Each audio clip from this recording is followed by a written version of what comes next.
1991 সাল, হ্যাঁ, তখন একটা নির্বাচন হয়েছিল।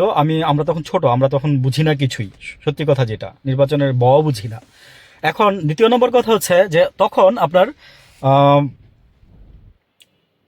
নির্বাচন হওয়ার 21 দিন পরে সেই নির্বাচন বাদ হয়ে যায়। কেন জানেন? যে আওয়ামী লীগ সেই নির্বাচনে অংশগ্রহণ করে নাই বা করতে পারে নাই কোনো একটা কারণে, বা মানে করে নাই। তখন আপনার দেশ বিদেশ থেকে, যেমন এখন সেদিন কেউ একজন বলতেছিল যে আমরা কিন্তু লিখতেছি যে আপনারা যদি আওয়ামী লীগকে যদি ব্যান করে দিতেন, দলটাকে যদি ব্যান করে দিতেন, তাহলে আওয়ামী লীগকে ছাড়া আপনার নির্বাচন বৈধ হইতো।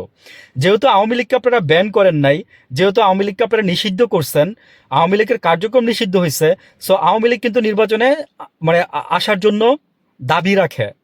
তো ইউনূস সাহেব, আমি জানি না আপনারা কি করতেছেন, ইলেকশন কমিশন কি করতেছেন। তো এই জিনিসগুলো যদি আপনারা বুঝের লুক হয়ে যদি আপনারা যদি এরকম করেন, আপনারা যদি গ্যাপ রেখে দেন, তাহলে আমি বলবো যে ওই যে মানে পুরো শিপ আপনি মনে করেন যে খুব সুন্দর করে বানাইছেন, মানে কোটি কোটি টাকা খরচ করে বানাইছেন, ছোট্ট একটা ফোঁটা রেখে দিচ্ছেন, 1 মাসে হইলেও শিপটা ডুবে যাবে, 1 মাস লাগবে না, তার কম সময়ে শিপটা ডুবে যাবে। তদ্রুপ 21-এ আপনার 1991 সালে আপনার 21 দিন পর, ঠিক 21 দিন পর আপনার এই সরকার সংসদ ভেঙে দেওয়া হয়েছিল। যদি সেইটাই যদি এবার হয়, তাহলে এই নির্বাচন, এই যে এতগুলো টাকা নষ্ট করা, হ্যাঁ, এই যে মানুষের মনে করেন যে এই যে এত মানুষের প্রাণের বিনিময়, এগুলোর কি কোনো দরকার ছিল? পারলেন না ইউনূস সাহেব আওয়ামী লীগকে ব্যান করতে। কারণ হচ্ছে কি, আপনি ভয় পান, সবাই এটাই বলতেছে যে আপনি ভয় পান। তো যাই হোক, উইথ ডিউ রেসপেক্ট, আপনি ভয় পান আর আপনি সাহসী মানুষ হন, আপনি অনেক কিছুই করছেন, আপনার জন্য দেশ আজকে ভালো একটা অবস্থানেও আসছে, মোটামুটি কম বেশি আমি বলবো যে, কিন্তু তার চেয়ে আমরা আরো বেশি আশা করছিলাম। আপনার কাছে এক্সপেকটেশন ছিল আমাদের অনেক বেশি। মঈনুদ্দিন ফখরুদ্দিন সরকার কিছুই করে নাই, তার চেয়ে আপনি আরো দ্বিগুণ করতে পারতেন। আপনারা বাংলাদেশের মানুষ ব্ল্যাঙ্ক চেক লিখে দিছিল, আপনি যা ইচ্ছা করতে পারতেন। আমি তারিখ জেরে বলছি না যে আপনি তখনই দেশে আসতে পারতেন, আপনারা বাংলাদেশের মানুষ রক্ষা করতো।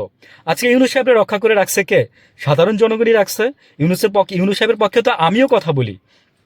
10 যদি মানে 200 গুণে মানুষ বলছি না, আমিও ফেরেস্তা না। ইউনূস সাহেবের যদি 10টা ভুল থাকে, ওনার 2টা, সরি, 10টা যদি ভালো কাজ থাকে, ওনার একটা 2টা হইলেও খারাপ কাজ বা ভুল কাজ হয়ে গেছে বা আছে, এটা আমরা সবাই জানি। ভাই এই গুণেই মানুষ, এইভাবেই আল্লাহ মানুষ সৃষ্টি করছে। তো এই জন্যই আমি বলছি যে তারেক, যে আপনি তখনই আসতে পারতেন, আজকে আপনার দলটা অনেক ভালো ভালো হইতো। আজকে আপনি প্রচারণা করতেছেন, মানে মানে জাস্ট সময়ই পাচ্ছেন না। হ্যাঁ, আর দেখেন, জামাত কিন্তু বাংলাদেশে থেকে কিন্তু মোটামুটি ভালো একটা পজিশন একটা তৈরি করে নিচ্ছে, করবে না কেন? কারণ জামাত ভালো কাজ করছে এতদিন যাবৎ, 17 বছর যাবৎ জামাত ভালো ভালো ভালো ভালো কাজ করে মানুষকে দেখাইছে যে আমরা এই করতেছি এই করতেছি। এবং সবচেয়ে বেশি শিক্ষিত মানুষ হচ্ছে এই দলটার মধ্যে, সবচেয়ে বেশি শিক্ষিত মানুষ। ভালো থাকবেন।